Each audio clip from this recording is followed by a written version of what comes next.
Ya, assalamualaikum warahmatullahi wabarakatuh. Selamat pagi semua. Gimana, sehat ya? Nah, masih semangat untuk belajar hari ini? Silahkan disimak dengan seksama. Jangan lupa LKS-nya dibuka ya. Kegiatan 4, kita hari ini akan mempelajari tentang permodelan matematika dan bentuk objektif. Silahkan dibuka buku pendampingnya halaman 17-18. Disiapkan dulu. Oke, yang pertama permodelan matematika. Nah, apa sih permodelan matematika itu? Jadi model matematika itu suatu rumusan matematika yang diperoleh dari hasil penafsiran masalah program linier ke dalam bahasa matematika. Bahasa matematika misalnya di sini menjadi bentuk aljabar. Ada X, ada Y itu ya, bentuk aljabar. Contoh seperti ini. Seorang pengrajin almari memiliki cadangan kayu seluas 180 meter persegi. Dia hanya membuat almari baju dan buffet. Luas rata-rata kayu yang digunakan untuk membuat almari baju adalah 3 meter persegi dan untuk membuat sebuah buffet itu 12 meter persegi. Nah, di sini bengkel kerjanya hanya dapat menampung tidak lebih dari 15 unit barang jadi. Nah, dari sini kita bisa membuat model matematikanya. Sebelum saya buat model matematikanya, saya siapkan tabel dulu. Nah, dimisalkan dulu ya. Tadi membicarakan tentang almari sama buffet. Jadi X di sini saya misalkan dengan almari baju dan Y saya misalkan dengan buffet. Nah, ada almari, ini yang dibicarakan tentang jenisnya ada almari kayu dan buffet. Nah, disimak banyak unitnya gimana tadi? Hanya dapat menampung berapa tadi? 15 ya. Berarti almari baju di sini saya misalkan X ya. Buffetnya Y, ini terkait dengan banyak unitnya, hanya mampu menampung 15. Lalu kebutuhan kayu, untuk almari kayu tadi berapa? Nah, 3. Untuk buffet berapa meter persegi tadi? 12. Sedangkan persediaannya dia hanya punya berapa? Nah, punya 180. Nah, tadi kan hanya mampu menampung 15. Nah, boleh nggak buat lebih dari 15? Nggak bisa karena cuma menampungnya 15 aja. Berarti di sini saya beri tanda kurang dari sama dengan. 15 boleh, kurang dari 15 boleh, tapi tidak boleh lebih dari 15. Nah, sedangkan kebutuhan kayu. Kalau punyanya kayu 180 meter persegi, boleh nggak tukang kayu tersebut membuat lebih dari 180 meter persegi? Nggak boleh. Berarti tandanya kurang dari sama dengan. Jadi nanti kalian harus jeli ketika ada kata-kata tidak boleh lebih. Nah, tidak boleh lebih berarti apa? Kurang dari. Nah, nanti kalian harus bisa menerjemahkan dari bahasa soal cerita ke dalam model matematikanya. Minimum memproduksi 50. Berarti minimum paling sedikit 50. Berarti tandanya lebih dari. Nanti kita akan menemukan kata-kata seperti itu. Ya. Lanjut, nah ini tadi tabelnya saya bawa ke sini ya, tadi peroleh tabel. Jadi diperoleh model matematikanya, saya ambil dari yang mulai banyak unit, kolom kedua ya. Nah, berarti model matematika yang pertama, loh ini kenapa X lebih dari 0? X tadi apa? Almari kayu. Lah, nggak mungkin toh kita membuat almari kayunya negatif, mesti akan lebih dari atau sama dengan 0. Lalu, nah, buffet juga mesti Y lebih dari 0.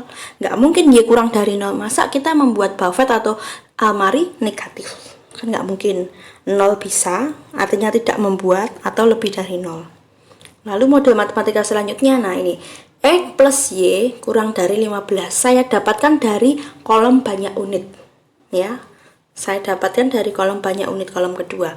Lalu kolom ketiga, berarti apa? 3X plus 12Y kurang dari sama dengan 180. Lah, di sini kan bisa disederhanakan, ya sederhanakan kalau bisa. Nah, berarti sama-sama dibagi 3 ya. X plus 4Y kurang dari sama dengan 60. Nah, di sini dijelaskan X lebih dari 0 tadi artinya almari baju yang boleh tidak diproduksi, artinya 0 boleh, tapi tidak mungkin negatif. Sama halnya seperti buffet juga. Nah, lalu X plus Y kurang dari 15 itu banyaknya almari baju dan buffet yang dibuat yang tadi ya tidak lebih dari 15. Oke, bisa dipahami ya. Ini untuk yang pertama tentang model matematika.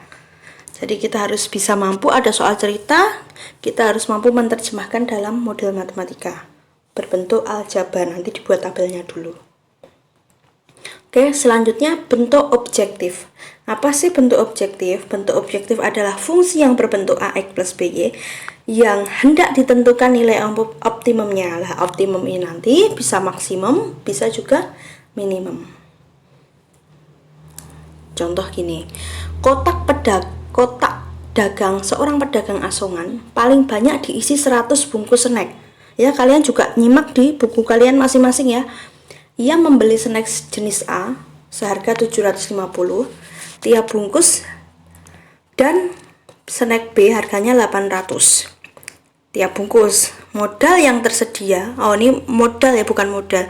Modal yang tersedia itu 80.000.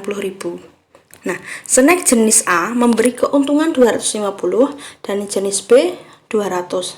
Dikit sekali ya keuntungannya ya. Nah, pedagang tersebut menginginkan keuntungan yang sebesar-besarnya. Tentukan modal matematika dan bentuk objektif dari permasalahan tersebut. Nah, modal matematika yang awal tadi, bentuk objektif yang setelahnya tadi. Nah, bentuk objektif. Siapa sih yang akan kita optimumkan? Tentang keuntungan. Keuntungan dari siapa? Ya, ini yang saya biru ya. Keuntungan dari snack jenis A dan snack jenis B. Oke, jawab. Misalkan X adalah banyak snack jenis A, Y banyak snack jenis B. Nah, snack A banyak unit, banyaknya berapa tadi snack jenis A? Nah, hanya mampu, kita back dulu. Coba sambil disimak ya, JLKS kalian aja. Nah, ini misalkan X, Y, nah 100 ya. Lalu harganya untuk snack A harganya 750 dan 800. Padahal modalnya tadi berapa? Nah, 80.000. Lalu keuntungannya. Nah, ini yang akan dioptimumkan. Ini bentuk objektifnya nanti. Ya. Keuntungannya berapa snack A tadi? 250, snack B 200. Oke, bisa dipahami ya. Kolom 23 merupakan modal matematikanya.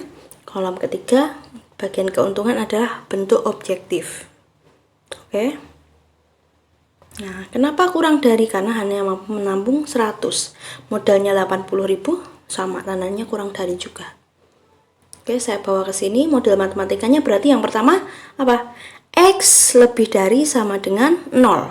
Yang kedua, Y lebih dari sama dengan 0. Yang ketiga, X plus Y kurang dari sama dengan 100. Selanjutnya 750 plus 800. Oh, ini kurang ya. Plus 880 di buku itu. Oh, ini sama-sama dibagi, nolnya dicoret 1 ya. Ini mau disederhanakan lagi juga boleh, kayak gini aja juga cukup. Nah, ini kalau disederhanakan. Lalu bentuk objektifnya. Bentuk objektifnya yang mana? Yang saya kasih warna biru. Apa berarti nanti bentuknya AX plus BY ya tadi ya. Berarti bentuk objektifnya 250X plus 200Y. Ini adalah bentuk objektifnya.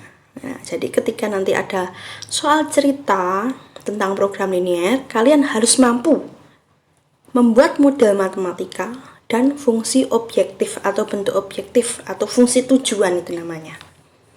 Oke, dua contoh itu bisa dipahami ya. Nah, menyederhanakan, monggo ini nanti bisa disederhanakan lagi, sama-sama dibagi berapa, bisa bagi 5 ya.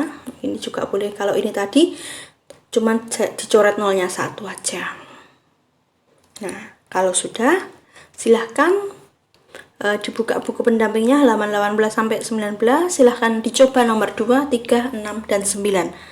Jadi nanti dari soal cerita kalian buat tabelnya dan dibuat model matematika serta bentuk objektifnya ya. Kalau bentuk objektifnya di soal tidak ada ya tidak usah, model matematikanya aja, tergantung soalnya. Oke. Nah, semoga apa yang kita pelajari hari ini bermanfaat. Sekian dari saya.